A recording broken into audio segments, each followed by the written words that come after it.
दोस्तों 5 मार्च को हमारा कक्षा 11वीं का राजनीति शास्त्र पॉलिटिकल साइंस का एमपी बोर्ड का वार्षिक परीक्षा का पेपर होने वाला है, इसलिए लगातार मैं आपको तैयारी कराते जा रहा हूं। पहले ही दोस्तों मैंने आपको 2 अंक की वाले आते ही महत्वपूर्ण प्रश्न बता दिए। 3 नंबर वाले हम महत्वपूर्ण प्रश्न उत्तर देख रहे थे, तो हमारा क्या है पार्ट 2 है। ओके, 4 नंबर के इसके बाद मैं आपको नेक्स्ट वीडियो में कवर करा दूंगा। तो देख लेते हैं, क्रम से जो क्वेश्चन बताऊं तैयार करते जाना, क्योंकि एकदम प्योर सिलेक्टेड मैं क्वेश्चन आपको बता रहा हूं। और क्रम से वीडियो देखना चाहते हैं तो क्लास 11 पॉलिटिकल साइंस वार्षिक परीक्षा एमपी बोर्ड एग्जाम 26 के नाम से प्लेलिस्ट है, तो प्लेलिस्ट पर जाकर क्रम से वीडियो देखकर आप तैयारी कर सकते हैं। तो मंजिल पानी है तो दिल में लगन जरूरी है, और सोचने से ज्यादा कोशिश करना जरूरी है। पहला क्वेश्चन है, भारतीय संविधान में समता के अधिकार में नागरिकों को कौन से अधिकार दिए गए हैं? यानी हमें समानता का अधिकार तो प्राप्त है, लेकिन समानता के अधिकार के अंतर्गत भी हमें जो अधिकार प्राप्त है उनकी आपको यहाँ बात करनी है। तो पहले हमें समानता है, तो कहाँ कहाँ में समानता है वो आपको बतानी है। तो विधि के समझ समानता, विधि यानी कानून के समझ समान है। ओके, ये जैसे चाहे कोई बहुत ज़्यादा अमीर व्यक्ति हो, चाहे गरीब व्यक्ति हो, या किसी भी जात का हो, वहाँ क्या है समानता से चलेगी। ओके, नेक्स्ट है, सरकारी पदों की प्राप्ति हेतु भी समान अवसर प्राप्त होते हैं, और अस्पृश्यता की समाप्ति हो गई, यानी अब क्या है छुआछूत की भी समाप्ति हो गई है। तो ये आपके दिए हुए पॉइंट है, सिंपल है पॉइंट, मेन पॉइंट आप पढ़ते हैं, मतलब हेडिंग में से याद होती है, अपने हिसाब से 2-2 लाइन लिख पाएंगे, ज़्यादा डिफिकल्ट नहीं है। नेक्स्ट है, संवैधानिक उपचारों का अधिकार को समझाइए।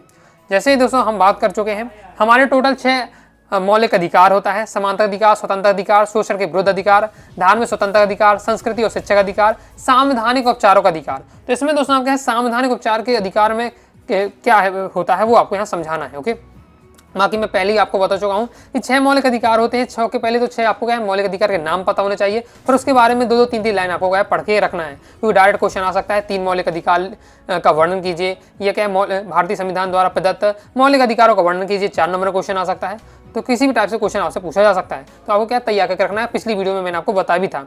यहाँ में क्या संवैधानिक उपचारों के अधिकार के क्या बात होती है वो आपको बताना है। तो संविधान द्वारा नागरिकों को प्रदान किए गए मौलिक अधिकारों की सुरक्षा की व्यवस्था की गई है। संवैधानिक उपचारों के अधिकार में क्या है, ये कि जैसे हमें टोटल 6 मौलिक अधिकार है प्राप्त है, 6 में ऊपर से जो सबसे पहले 5 हमारे यहाँ जाते हैं। ओके, अगर उन्हें कोई छीन रहा है तो हम किसके पास जा सकते हैं, न्यायपालिका के पास जा सकते हैं, न्यायालय में जा सकते हैं और अपने अधिकारों की रक्षा कर सकते हैं। तो ये किसमें बताया जा रहा है, ये हमारे संवैधानिक उपचारों के अधिकार में हमें ये अधिकार दिया जाता है कि संविधान की धारा 32 से 35 तक मौलिक अधिकारों की न्याय संरक्षण देने की व्यवस्था की गई है। इसके अनुसार प्रमुख 2 बातें हैं कि राज्य सरकार द्वारा कोई ऐसा कानून निर्मित नहीं होगा कि जो मौलिक अधिकारों के उद्देश्य से विपरीत हो या उनका हनन हो या प्रयोग करने में अवरोध पैदा करता हो। ऐसे कानून को न्यायपालिका असंवैधानिक घोषित कर रद्द कर देगी। और साथ ही यदि सरकार, प्रशासनिक अधिकारी वर्ग, संगठन विशेष तथा व्यक्ति अपने अनैतिक कर्तव्य व्यवहारों का मौलिक अधिकारों के क्षेत्र में अतिक्रमण करते हैं, उनके प्रयोग पर रोकने या बाधा पहुंचाते हैं, तो नागरिक न्यायालय में शरण ले सकता है। और उसके लिए रेटें जारी की जाती हैं। रेटें होती हैं आपकी बंदी, प्रतिच्छेदन, प्रतिदेश, परमादेश, उत्प्रेषण, अधिकार परीक्षा, ये सब क्या रेटें जारी कर सकता है। नेक्स्ट हमारा क्वेश्चन है, न्यायिक सक्रियता मौलिक अधिकारों की सुरक्षा किस रूप में करती है? क्या उससे मौलिक अधिकारों के विषय क्षेत्र को बढ़ाने में मदद मिलती है? न्यायिक सक्रियता मौलिक अधिकारों की सुरक्षा किस तरीके से जुड़ी हुई है वो आपको यहाँ तैयार कर लेना है। पढ़ लीजिए एक बार, सिंपल दिया हुआ है, कम इंपॉर्टेंट, बस आपको नॉर्मल पढ़ के रखना है। ये आपका दिया हुआ है पूरा। नेक्स्ट है, उच्चतम न्यायालय मौलिक अधिकारों का संरक्षण है। उच्चतम न्यायालय मौलिक अधिकारों का संरक्षक है। इस बात को आपको क्या समझाना है, तो देख लेते हैं। जो उच्चतम न्यायालय होता है मौलिक अधिकार को संरक्षक किस तरीके से होता है वो बात को आपको यहाँ समझाना है। तो संसद या राज्य विधानमंडलों द्वारा बनाए गए ऐसे कानूनों को न्यायालय अवैध घोषित कर सकता है जो नागरिकों के मौलिक अधिकारों का हनन करते हैं।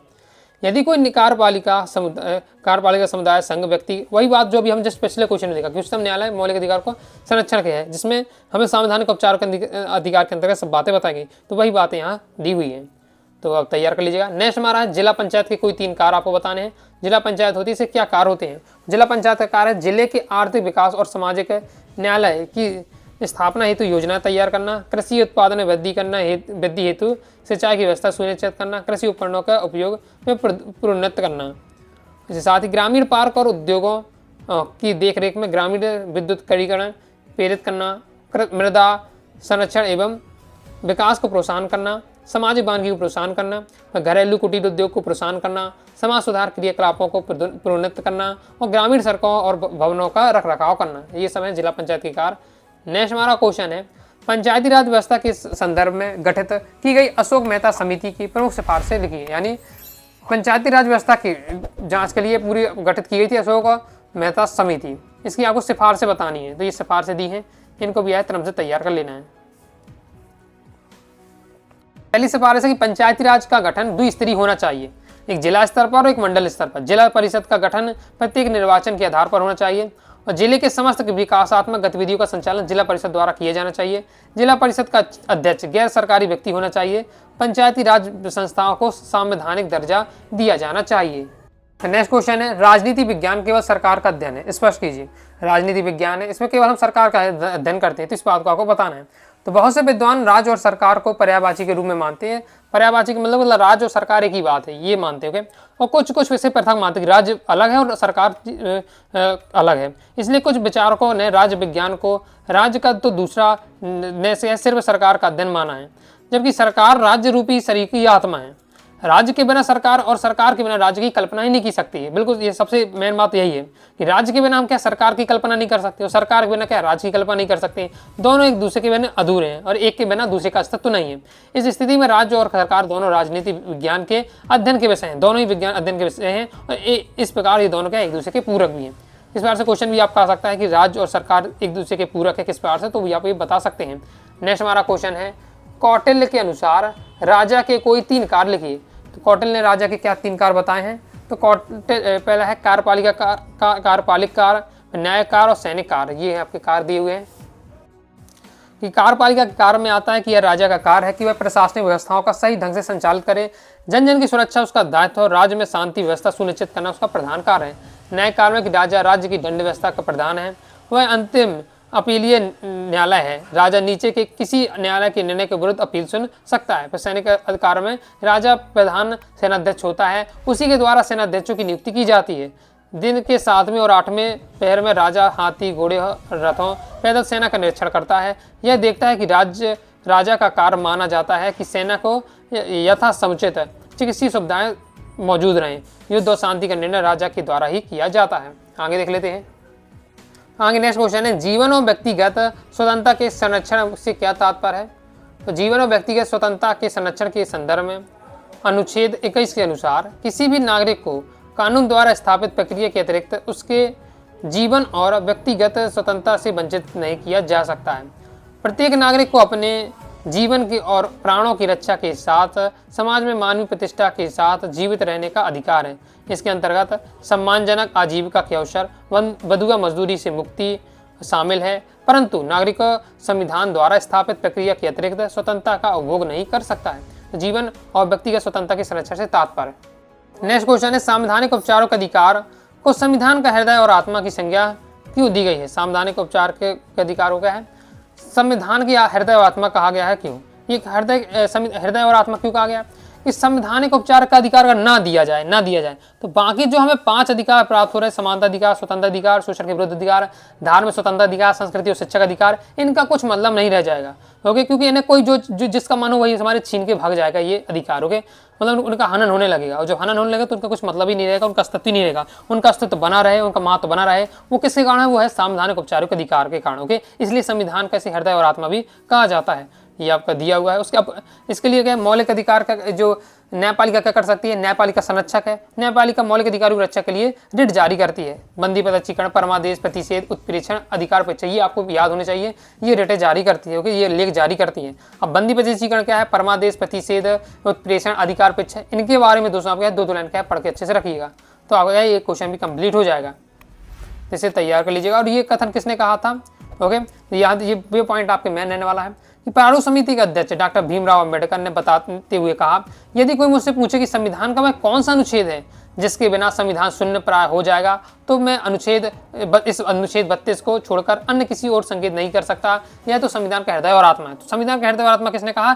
ऑब्जेक्ट पूछा जा सकता है, तो ये कहा था डॉक्टर भीमराव अंबेडकर ने। ओके, तो ये तैयार कर रखिए, उन्हीं की ये सब लाइनें हैं। जैसे सर्वोच्च न्यायालय के विशेष अधिकार आपको बताने, सर्वोच्च न्यायालय के क्या क्या अधिकार होते हैं। तो पहला है कि संविधान या विधि के उल्लेखित विषयों में भिन्न विषय पर भी विवाद सर्वोच्च न्यायालय सुन सकता है। तो स्वयं भी सैनिक न्यायालय को छोड़कर देश के हर न्यायालय व न्यायाधिकरण के निर्णय के विरुद्ध अपील सुनने की स्वीकृति दे सकता है। फिर आपका तीसरा चौथा पॉइंट दिया है, तैयार कर लीजिएगा।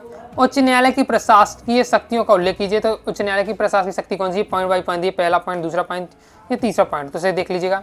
ग्राम पंचायत की आय के साधन स्रोत बताइए। गांव की जो पंचायत होती है उसकी आय कहाँ से प्राप्त होती है? क्योंकि अब किसी को कोई काम करना है हमें, तो तो हमें क्या प्राप्त होने चाहिए भाई, आय के साधन होना चाहिए, तब तुम खर्च करेंगे, तब तुम क्या है गांव का विकास कर पाएंगे। गांव का जैसे विकास करना है तो पैसा चाहिए, उसके लिए पैसे हम कहाँ से प्राप्त कर सकते हैं, तो वो पॉइंट दिए हुए हैं कि क्या होता है कि घर जमीन वस्तु की बिक्री कर, मेले और बाजार माल की बिक्री कर, ओके, गोबर और मरे हुए पशुओं को बेचने होने से होने वाली आय, जुर्माना आदि से प्राप्त आय को क्या है ग्राम पंचायती आय का एक साधन है।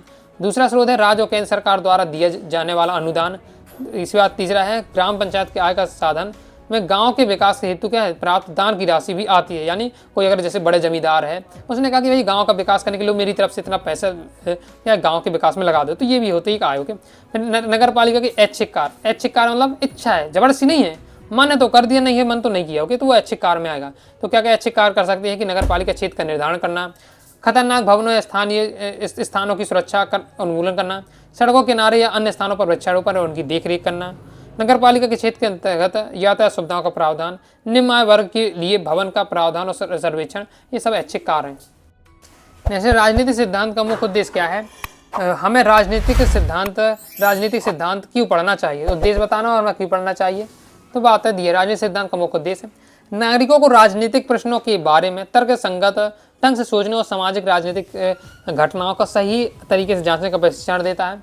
और हमें क्यों पढ़ना चाहिए, तो हमें राजनीतिक सिद्धांत इसलिए पढ़ना चाहिए क्योंकि पहला पॉइंट है कि यह हमें राजनीतिक चीज़ों के बारे में विचारों भावना का परीक्षण करने के लिए प्रोत्साहन करती है और ये ज्ञान का क्या सरलीकरण करती है। नेक्स्ट हमारा राजनीतिक विज्ञान के क्षेत्र बताना, कोई 3 क्षेत्र। तो इसके कौन कौन क्षेत्र आते हैं, राज्य का अध्ययन, सरकार का अध्ययन, मनुष्य का अध्ययन, ये क्या है प्रमुख क्षेत्र हैं। ओके, प्रमुख क्षेत्र राज्य के अध्ययन में राज्य के विकास, राज्य के तत्वों, राज्य के कारणों, राज्य की उत्पत्ति, राज्य के भूत भविष्य वर्तमान आदि का अध्ययन किया जाता है राजनीति विज्ञान में। सरकार के अध्ययन में राजनीति विज्ञान में विभिन्न राज्यों के संविधान, सरकार के स्वरूप, गठन, शासन प्रणाली, उसके विभिन्न अंगों, शक्ति विभाजन का अध्ययन किया जाता है। मनुष्य के अध्ययन में राज्य के मूल तत्व में जनसंख्या अथवा अर्थात मनुष्य है।